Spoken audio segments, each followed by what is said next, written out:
وسائل إعلام برتغالية.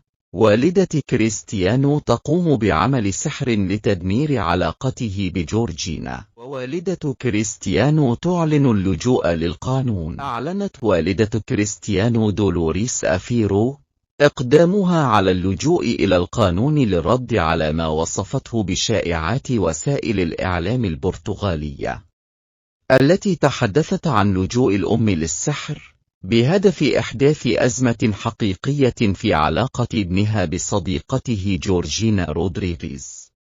وكانت وسائل إعلام برتغالية تحدثت عن عدم إعجاب والدة كريستيانو بجورجينا، ورغبتها في حدوث الانفصال بينهما، ولجوئها للسحر والشعوذة لتحقيق هذه الغاية.